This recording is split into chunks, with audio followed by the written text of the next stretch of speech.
In every corner of Africa, stories breathe, tales buried in dust, whispered through firelight. You're about to hear one of them. Welcome to African Horror Stories. Seychelles Folklore, the map that knows you. They say the islands of Seychelles keep secrets well, not because they are hidden, but because the land itself decides what should be found and what should not. Most people who visit never notice. They see the beaches, the water, the stillness. They think it's peaceful. They think it's safe. But there are stories, quiet ones, the kind told without eye contact, about things that don't belong to the islands, and things the islands refuse to let leave. One of those stories is about a map. Not old, not ancient, not even valuable, just a piece of paper that shows you exactly where to go and exactly why you shouldn't. He found it by accident. That's how these things always begin. A roadside stall near the coast.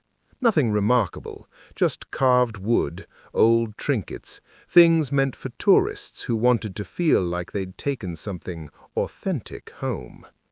The box was half hidden behind a stack of worn-out postcards. No sign, no price. He opened it without thinking. Inside, just a folded sheet of paper. Plain, light, ordinary. He almost put it back, but something stopped him. Not curiosity, something quieter than that. He unfolded it. Lines, paths, rough markings, no labels. It didn't look finished, like someone had started drawing it and then stopped. He turned to the vendor. The man had been watching him, not smiling, not speaking, just watching. Then, after a moment, he said softly, "That one doesn't belong to you." It wasn't a warning. It didn't sound like one, just a statement, flat, certain. He laughed a little awkwardly, like people do when they don't understand something but don't want to admit it. "It's just a map." The man didn't respond. He only held his gaze a second longer than necessary, then looked away. That should have been enough. It wasn't. Back in his room, he unfolded it again. Same paper, same lines, but now there was more. A path, faint, narrow, almost blending into the rest of the ink. He frowned. He didn't remember seeing that before. It began near the coastline, near where he was staying. That was coincidence. It had to be. He traced it with his finger.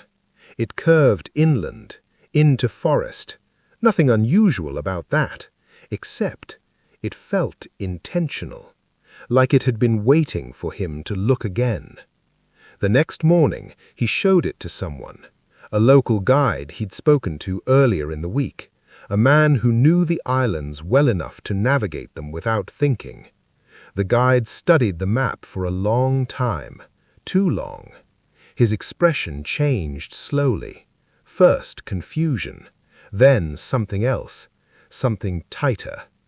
"What is it?" he asked. The guide tapped the paper, right in the middle of the path.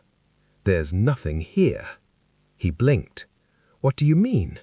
The guide tapped the paper again, right in the middle of the path. "It's blank." It wasn't. The path was clear. Every line, every turn, he could see it perfectly. The guide looked up at him then, eyes narrowing slightly.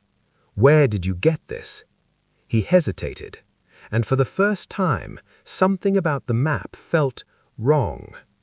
He went anyway, because not going would have meant admitting something he wasn't ready to accept, that maybe the map wasn't normal, that maybe the vendor hadn't been joking.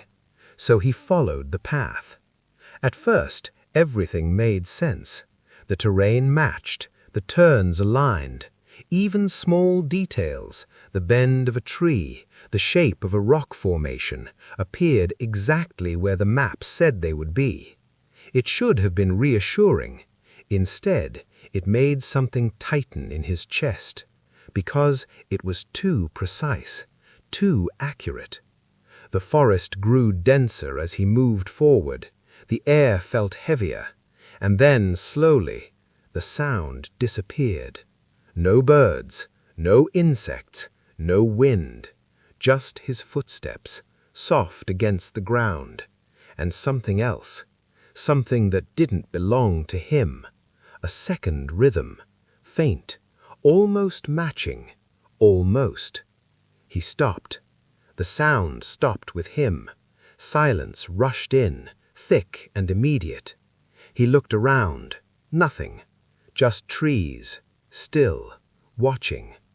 He exhaled slowly and reached for the map again. That's when he noticed it. The path had changed. Back. It no longer moved forward. It curved. But not toward where he had come from. Towards somewhere else. A direction he hadn't taken. A place he didn't recognize. His fingers tightened slightly around the paper. That wasn't possible. He hadn't moved. He hadn't turned. So why had the map? He kept going, because stopping felt worse. The new path was narrower, less defined. It led through tighter spaces, closer trees, lower light. And then he noticed something else. The map wasn't just changing. It was adapting. It avoided certain areas, dark clearings, sharp drops, confined passages, places that made his stomach tighten just by looking at them. It guided him around them, carefully, deliberately, like it knew. And then, slowly, almost imperceptibly, it began to change again. The path shifted, not away, but closer, rushing the edges of those same places, leading him nearer, not forcing, just suggesting, testing. He stopped walking, not because he wanted to, because something inside him finally caught up. This wasn't a map. Maps don't think. They don't adjust. They don't respond. This did. He looked down at it again, and for the first time, it didn't feel like he was holding it. It felt like it was holding him. The trees finned without warning. The forest opened into a clearing, wide, still, quiet, in a way that didn't feel natural. The path ended there. No further markings, no instructions, just an end. He stepped forward slowly, and then he saw it. Something standing at the center, not moving, not reacting, just there. His breath caught slightly.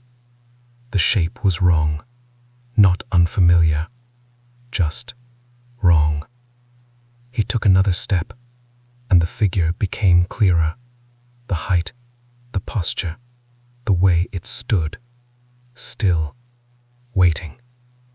Recognition came slowly, reluctantly, like his mind was trying to protect him from it, because the figure wasn't a stranger.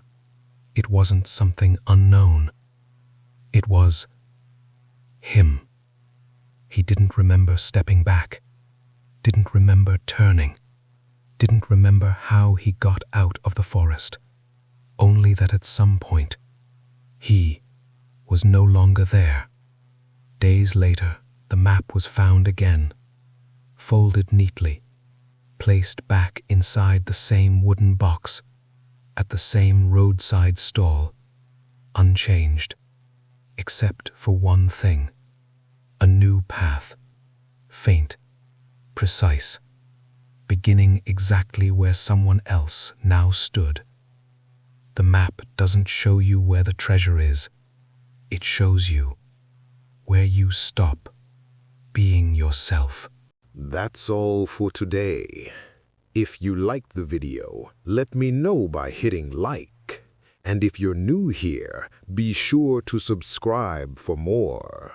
You can watch another video of mine right here. See you next time.